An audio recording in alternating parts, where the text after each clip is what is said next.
The wind, a ceaseless mourner, clawed at the eaves of Elias Thorne's cabin, its voice a hollow keen that had long ago become the soundtrack to his solitude. It swept down from the jagged, snow-dusted peaks of the Greybacks, carrying the scent of pine and impending winter, a chill that seeped into the very timbers of the small, weathered structure and settled deep in Elias's bones. He moved with the spare economy of a man who conserved every motion, every thought. His days were a ritual of survival, etched into the lines around his pale eyes and the set of his jaw. Wood chopped, water hauled, traps checked, the land demanded its due, and he paid it without complaint, without joy. The fire in the stone hearth was his only constant companion, its hungry crackle a counterpoint to the wind's lament. He sat before it now, turning a piece of worn leather in his calloused hands, mending a strap for a snowshoe. The light flickered, casting his shadow, long and gaunt, against the rough-hewn walls. On the mantel, a single, faded photograph in a crude wooden frame showed a woman's smiling face, a ghost of warmth in the stark room. He never looked directly at it, but its presence was a weight, a silent accusation.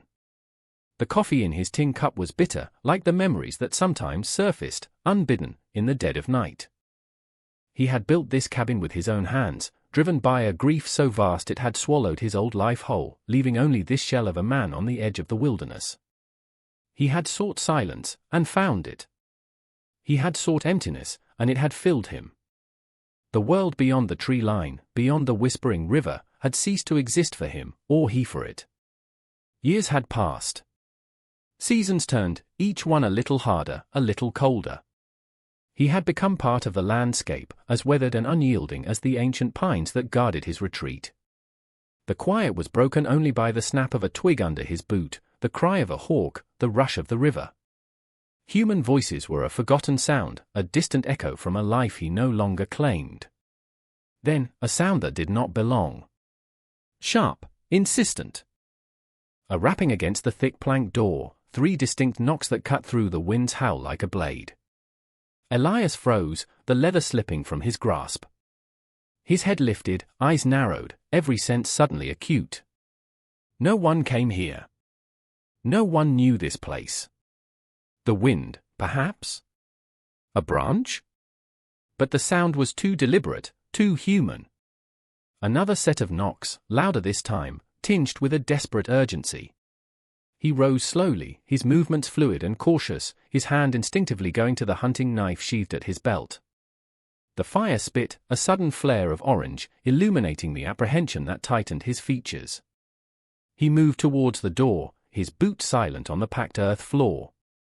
The wind seemed to hold its breath. He could feel the cold radiating from the wood, and something else, a tremor of human presence on the other side. He slid the heavy bolt, the sound unnervingly loud in the sudden stillness. The door creaked open a few inches, a sliver of the grey, fading light of dusk piercing the gloom of the cabin. A woman stood there, her figure shrouded in a threadbare cloak, snowflakes clinging to her dark, matted hair. Her face was pale, etched with exhaustion and a raw, primal fear that resonated with something deep inside him. But it wasn't her face that held his gaze. In her arms, bundled against the biting wind, were 2 small forms, swaddled tightly. Twins. Their tiny, still faces were barely visible, pinched with cold. The woman's breath hitched, a ragged sound. Her eyes, wide and haunted, met his. They were the eyes of a hunted animal, desperate for sanctuary. He could smell the fear on her, mingled with the scent of wood smoke and the sharp tang of the snow. He said nothing, his expression unreadable, a mask carved from years of solitude. The silence stretched, filled only by the wind's renewed assault and the faint, almost inaudible whimpering from one of the bundles. She swayed slightly, as if the effort of standing, of holding the children, was almost too much. Her lips trembled, chapped and pale. He could see the tremor in her hands, the way her knuckles were white where she clutched the precious burdens to her chest. This was a trouble he didn't want, a complication his carefully constructed emptiness could not accommodate. He had buried his heart long ago, deep in the frozen ground alongside his wife and child. There was no room for this, for them. He started to close the door, a slow, deliberate movement.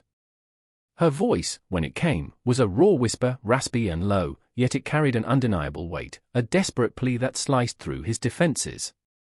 "Please," she began, then her gaze dropped to the children, then back to his.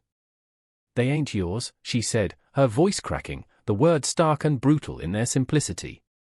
She took a shuddering breath. "But they need you," the words hung in the frigid air, an accusation, a prayer, a terrible, undeniable truth. He looked at the infants, their vulnerability a stark contrast to the harshness of the wilderness, to the harshness in his own heart. He saw not just two anonymous children, but echoes of a past he had tried to obliterate. His hand stilled on the door. The wind howled, pushing her forward, as if nature itself was urging her in. Her plea was not just for shelter from the storm, but from something far more dangerous, something that chased her through the frozen landscape. He saw it in the frantic darting of her eyes towards the darkened tree line behind her. His own desolation felt suddenly less absolute, pierced by the immediate, desperate need of these three souls on his doorstep. The cabin, his fortress of solitude, felt suddenly vulnerable, exposed. Elias stepped back, a silent, grudging invitation. The woman, Sarah, as he would later learn her name, stumbled inside, her relief so profound it was almost a collapse. She leaned against the doorframe for a moment, her eyes fluttering closed, the twins still clutched tightly. The warmth of the cabin, meager as it was, seemed to envelop her, and a shiver ran through her body that had nothing to do with the cold. He closed the door, the heavy thud shutting out the wind and, for now, whatever pursued her. The small space was suddenly crowded, the air thick with unspoken fear and the scent of unfamiliar lives. He gestured curtly towards the hearth. "Warm them," his voice was rough from disuse, like stones grinding together. Sarah moved with a weariness that spoke of days, perhaps weeks, on the run. She sank onto the low stool he usually occupied, her movements clumsy with exhaustion. Carefully, reverently, she began to unwrap the infants, her chapped fingers surprisingly gentle. Two small, identical faces were revealed, flushed now from the sudden warmth, their eyes still closed. One whimpered softly, a tiny, distressed sound that tugged at something buried deep within Elias. He turned away, busying himself by adding another log to the fire, the flames leaping up, casting dancing shadows that made the small cabin seem even more confined. He could feel her gaze on his back, questioning, perhaps grateful, but he didn't acknowledge it. He was a man of the wilderness, accustomed to the harsh realities of survival, but this human drama, this raw vulnerability, was a terrain he had long since abandoned. He offered her a dipper of water from the bucket by the door. She drank thirstily, her eyes never leaving the children. He heated some broth, left over from his own meager supper, and offered it to her in a wooden bowl. She ate slowly, mechanically, as if the act of nourishment was an afterthought to the more pressing need of protecting her young. Silence settled between them, heavy and profound, broken only by the crackle of the fire and the occasional soft sigh from one of the twins. He observed her from the shadows, his face impassive. She was younger than he had first thought, perhaps barely out of her teens. Resilience was etched into the lines of her face, alongside the fear. She had the look of someone who had seen too much, endured too much. He wondered what horrors had driven her to his remote doorstep, to entrust her children to a stranger. The question hung in the air, unanswered. He didn't ask. He didn't want to know. Knowing meant involvement, and involvement was a path he was determined to avoid. Yet, as he watched her gently rock one of the infants, her worn face softening with a fierce, maternal tenderness, a flicker of something long dormant stirred within him. A painful empathy. The cabin, his sanctuary of grief, now held a different kind of sorrow, a living, breathing one. And with it, a fragile, unwelcome seed of responsibility. He laid out a spare blanket, rough but clean, on the floor near the hearth, a silent offering of a place to rest. She looked at him, her eyes conveying a gratitude that needed no words. He merely nodded, retreating to the shadows of his bunk, the cold comfort of his solitude now irrevocably breached. Days bled into one another, marked by the grey light of dawn and the encroaching darkness of early winter evenings. Elias maintained his distance, a silent, brooding presence in his own home. He continued his routines, chopping wood, checking traps, the familiar rhythms a bulwark against the intrusion. Yet, the cabin was changed. The air, once still and heavy with his solitary grief, now held the faint scent of milk, the soft sounds of infants stirring, Sarah's quiet movements. He found himself listening for these sounds, a reluctant awareness he couldn't suppress. Sarah, for her part, was a model of quiet industry.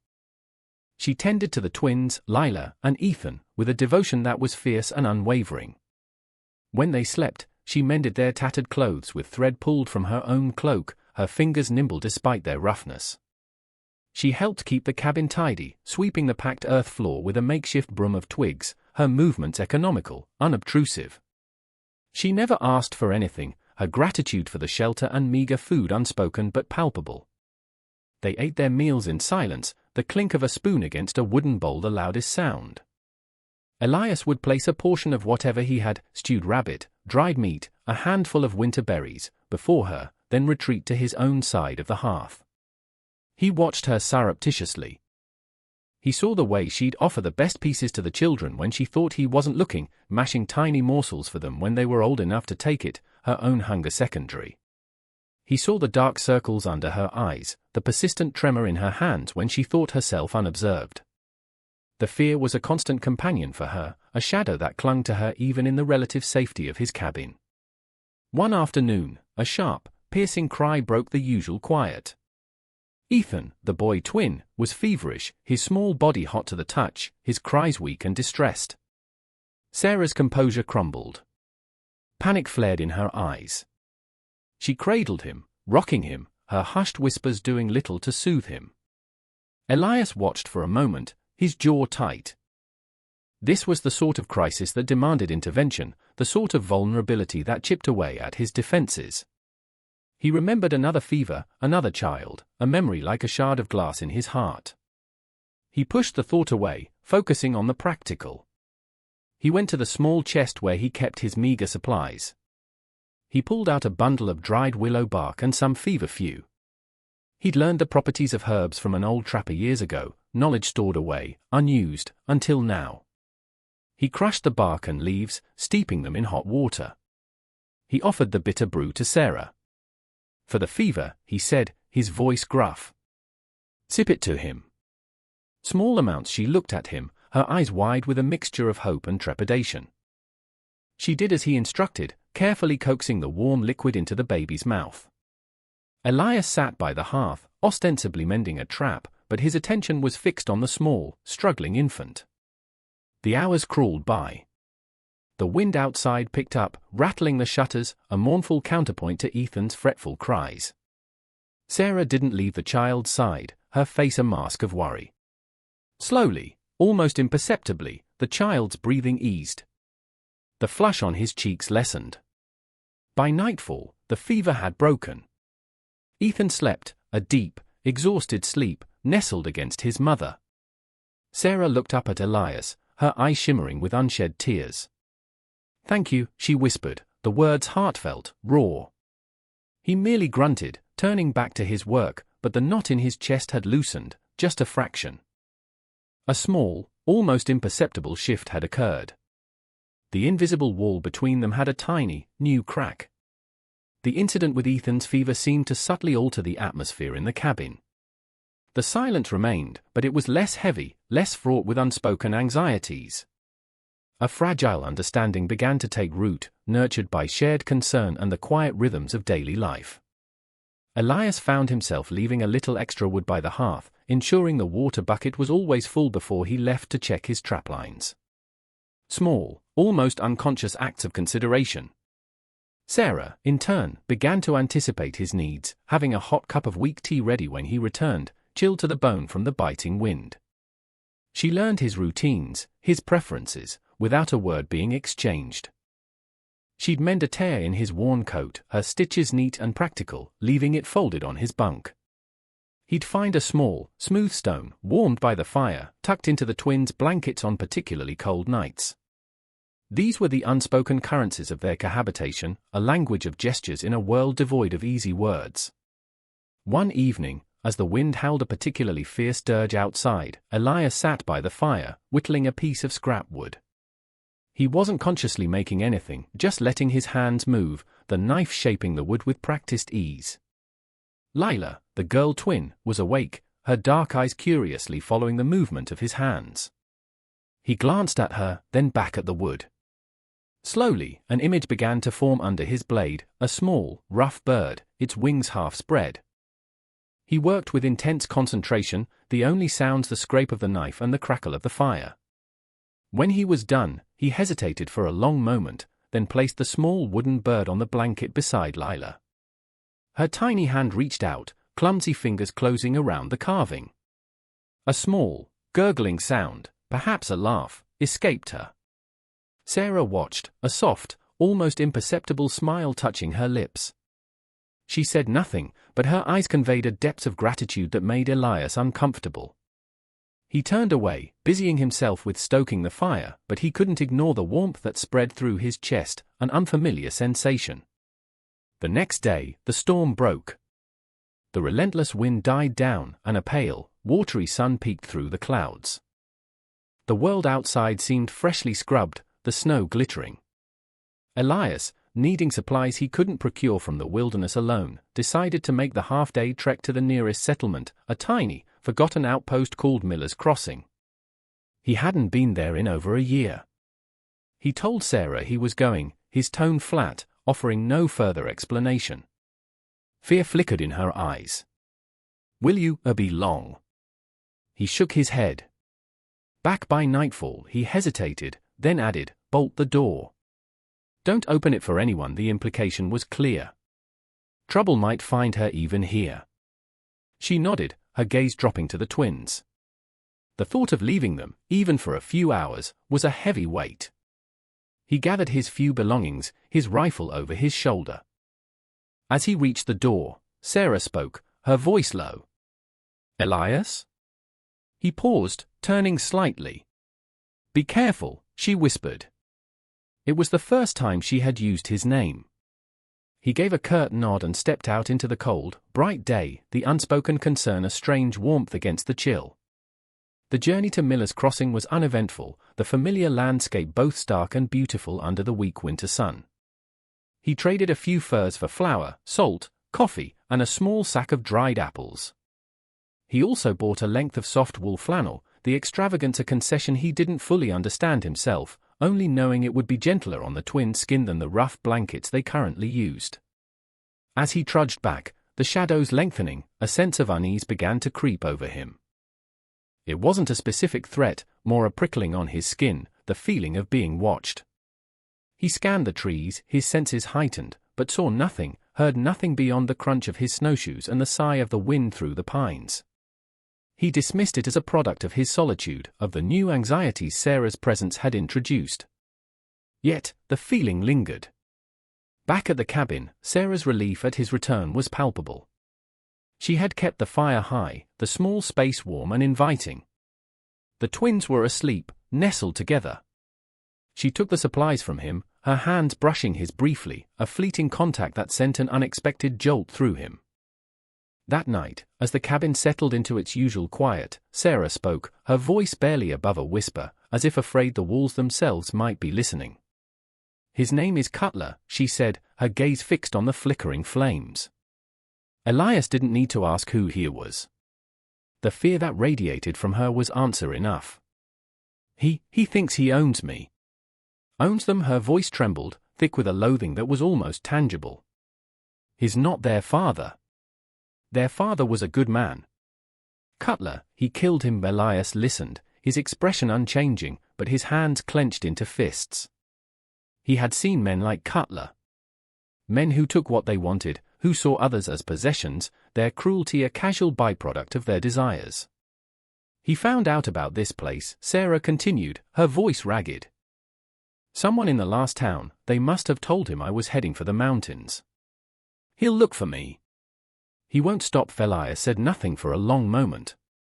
The fire crackled, spitting embers. The wind outside seemed to whisper a warning. "He won't find you here," he said finally, his voice low and steady. It was meant as reassurance, but even to his own ears, it sounded like a vow. A grim promise. From then on, Elias became more vigilant. He checked the perimeter of the cabin more frequently, his eyes scanning the tree line for any sign of movement. He kept his rifle closer at hand. The fragile peace they had begun to build was now overlaid with a new layer of tension, a constant, thrumming awareness of potential danger. The quiet of the wilderness, once a comfort, now seemed to hold a hidden menace. Every snap of a twig, every distant cry of an animal, made him pause, listen. He was no longer just a man surviving in solitude, he was a guardian, a protector, a role he had unknowingly, unwillingly, accepted the moment he had allowed Sarah and her children to cross his threshold. The weight of it settled on him, familiar and unwelcome, yet undeniable. The arrival was as brutal and sudden as a winter storm. Elias had been splitting firewood, the rhythmic thud of the axe a familiar cadence in the cold, still air. Sarah was inside with the twins, he could hear Lila's occasional gurgle of contentment. A flicker of movement at the edge of the clearing caught his eye. Not deer, not wolf. 3 riders, dark shapes against the snow, moving with a grim purpose. His blood ran cold. He knew, with a certainty that settled like ice in his gut, that Cutler had come. He dropped the axe, his hand going instinctively to the rifle propped against the woodpile. Sarah. His voice was a harsh bark, a warning. Inside. Bolt the door. He saw her face appear briefly at the small window, pale with terror, before she vanished. The riders were closer now, their features becoming distinct. The man in the lead was large, barrel-chested, with a cruel, scarred face and eyes like chips of obsidian. Cutler. The other 2 were leaner, harder, their expressions devoid of anything but a cold readiness for violence. They reined in their horses a few yards from Elias, the animals snorting and stamping in the snow. Cutler's gaze swept over Elias, dismissing him, then fixed on the cabin door. A predatory smile stretched his lips. Well, now, Cutler drawled, his voice grating, loud in the stillness. Looks like my little bird found herself a new nest. He swung down from his horse, his movements heavy, arrogant. His men remained mounted, their hands resting near their holstered guns. Elias stood his ground, rifle held loosely but ready. He said nothing. His silence, his stillness, seemed to irritate Cutler. I'm looking for a woman, Cutler said, his eyes glinting. Sarah. And 2 brats. She stole something of mine, he spat on the snow. Several things, in fact, Elias's voice, when he finally spoke, was low, flat. No one here by that name, Cutler laughed, a harsh, unpleasant sound. Don't play games with me, old man. I know she's in there. I can smell her fear. He took a step closer. Send her out. And the children. This doesn't have to get messier. Elias didn't move. His gaze was steady, unwavering. He could feel the tension coiling in his own muscles, the adrenaline beginning to surge. He thought of the faded photograph on his mantle, of the small, unmarked graves hidden deep in the woods. The old pain, the old rage, stirred within him, cold and sharp. You heard me, he said, his voice dropping to a dangerous calm. There's no one here you're looking for. Turn around. Ride out. Cutler's eyes narrowed. He glanced at his men, a silent communication passing between them. Brave words for a man alone, Cutler sneered. Maybe you don't understand. She is mine. He punctuated each word with a jab of his finger towards the cabin. And what's mine, I keep. He took another step, his hand dropping to the butt of the pistol tucked into his belt. The air crackled with imminent violence. The sun, weak as it was, seemed to dim. The wind held its breath. Inside the cabin, Elias could hear a muffled cry from one of the twins, quickly shushed. That small sound, a testament to the life he was now bound to protect, solidified his resolve. Cutler's patience, thin at the best of times, snapped. Enough of this, he snarled, his hand drawing the heavy Colt from its holster. Last chance, old man. Step aside. Elias didn't flinch. His grip tightened on his own rifle, the worn stock familiar in his hands. The world narrowed to this small patch of snow-covered ground, to the man before him, the embodiment of a darkness he had hoped to leave behind. "This is my land," Elias said, his voice still quiet, but with an edge of tempered steel. "These are my boundaries. You've crossed them." It wasn't a threat, it was a statement of fact, as unyielding as the mountains themselves. Cutler's face contorted with rage. "You'll regret this," he spat, and then he moved, lunging not at Elias, but towards the cabin door, intending to smash it open. Elias reacted instantly, years of solitary hunting, of reacting to the sudden movements of prey, guiding his actions.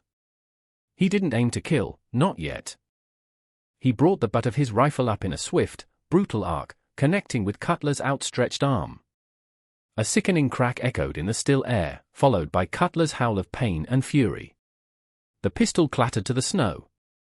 Cutler stumbled back, clutching his shattered wrist, his face a mask of agony and disbelief. "Kill him," he shrieked at his men. The two riders, galvanized by their leader's cry, spurred their horses forward, drawing their own weapons. The clearing erupted into chaos. Elias dropped low, firing from a crouch. His first shot was aimed at the nearest horse, a desperate measure to break their charge, to even the odds. The animal screamed, rearing and falling, throwing its rider. The second rider, more cautious, fired wildly, the bullets thudding into the cabin wall or whistling past Elias's head. Elias used the woodpile as cover, moving with a speed and agility that belied his years. He was no longer just a grieving recluse, he was a defender, fighting with a cold, focused rage. He sighted down the barrel of his rifle, the world reduced to the front sight and the figure of the advancing gunman. He squeezed the trigger. The man cried out, clutching his shoulder, his pistol falling from his grasp. He slumped in the saddle, then toppled sideways into the snow. Inside the cabin, Sarah huddled with the twins, her body a shield over theirs. She could hear the gunshots, the shouts, the terrifying sounds of violence unfolding just feet away. She prayed, a desperate, silent plea to any god that might be listening. Elias rose, his gaze locking onto Cutler, who was now scrabbling in the snow for his fallen pistol with his good hand, his face contorted with pain and hatred. The first rider, thrown from his horse, was trying to get to his feet, dazed but reaching for a knife. Elias knew he had only moments. He moved with grim purpose, his focus absolute. This was not a fight he had sought, but it was one he would finish. The wilderness had taught him that mercy was a luxury rarely afforded, and never to predators. The fight was short, brutal, and decisive. Elias moved with the lethal grace of a cornered wolf.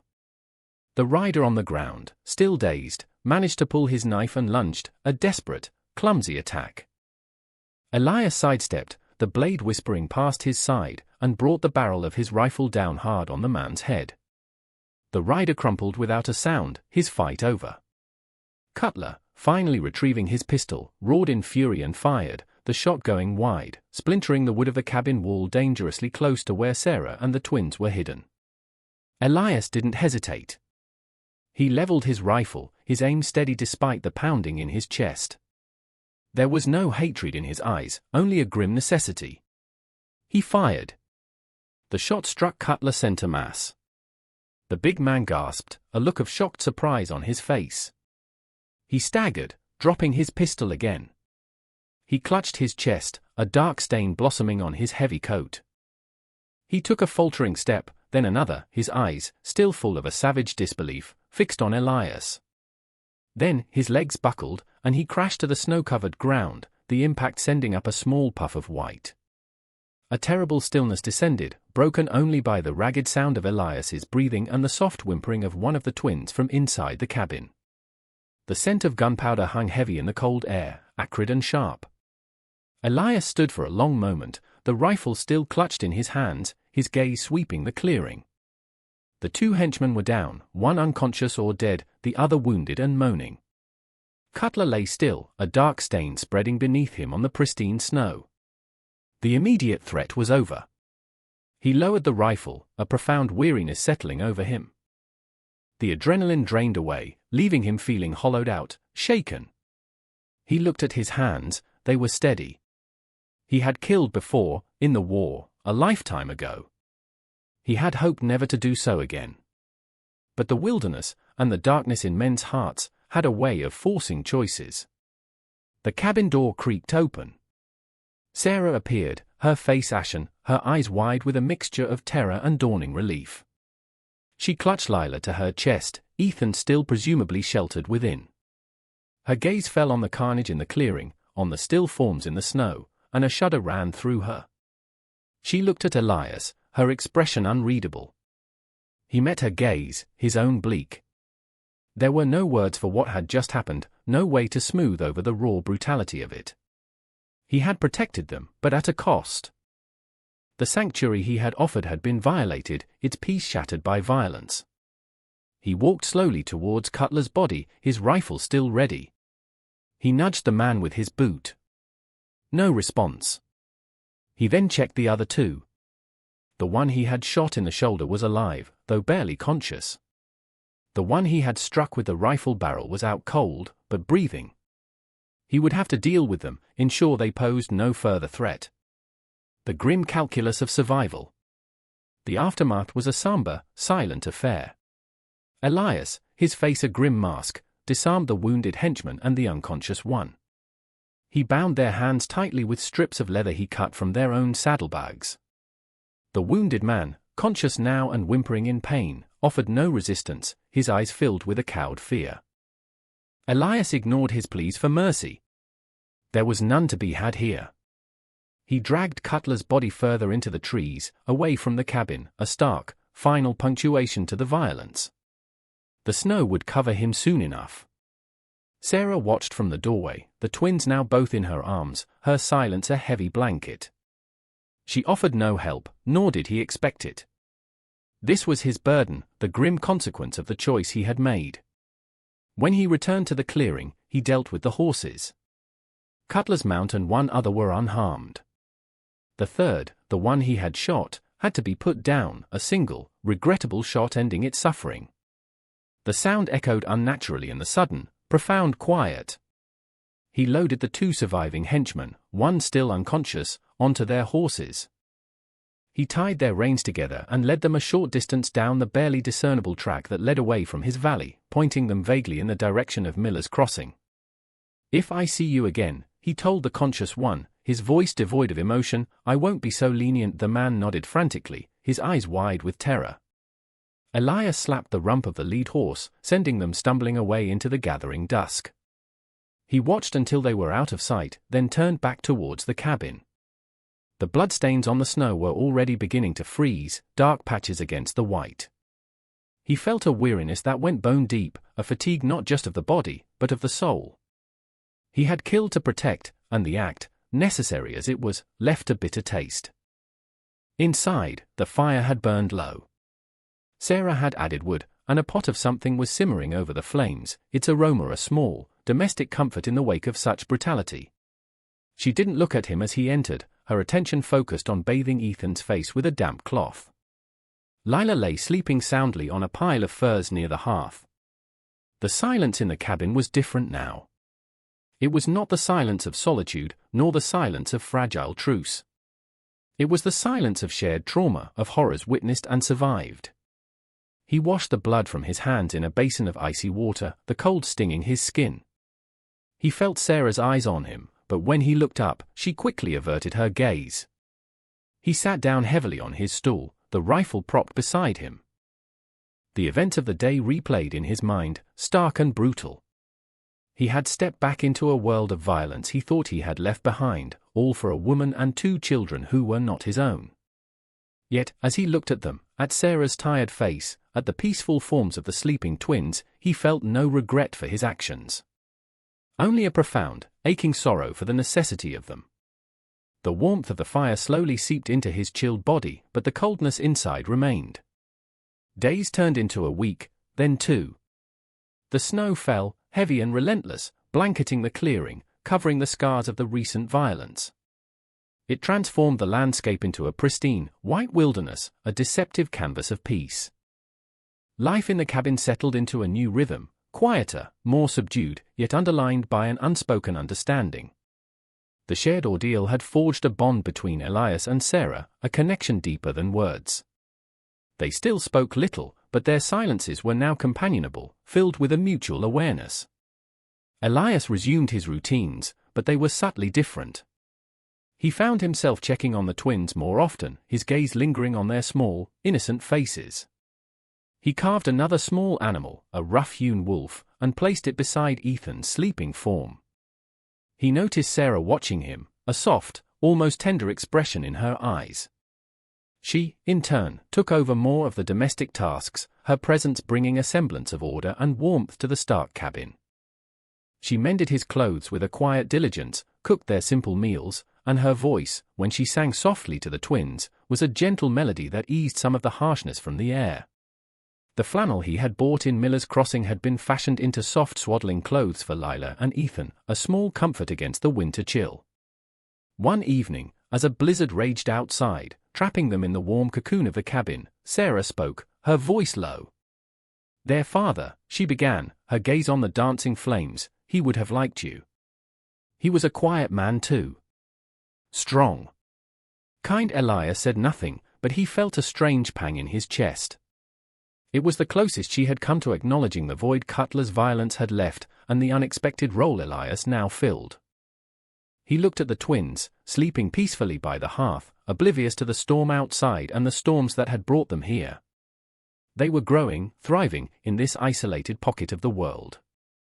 He saw not just two infants, but the fragile promise of a future he was now inextricably a part of. He had sought solitude to escape the pain of his past, to numb the grief of his own lost family. But life, in its relentless, unpredictable way, had brought family back to him, in the most unexpected form. It was not the life he had envisioned, not the peace he had sought, but it was something. A reason to face the dawn, a purpose beyond mere survival. The cabin, once a monument to his sorrow, was slowly, almost imperceptibly, becoming a home again. The wind still howled outside, a mournful song, but inside, by the warmth of the fire, a new, fragile family unit was taking shape, its foundations built on shared hardship, unspoken understanding, and the enduring, resilient hope for a quieter tomorrow. The photograph on the mantel still held its place, a silent witness, but its accusation felt less sharp now, softened by the presence of new life, new responsibilities, and the first, tentative stirrings of a heart long thought dead.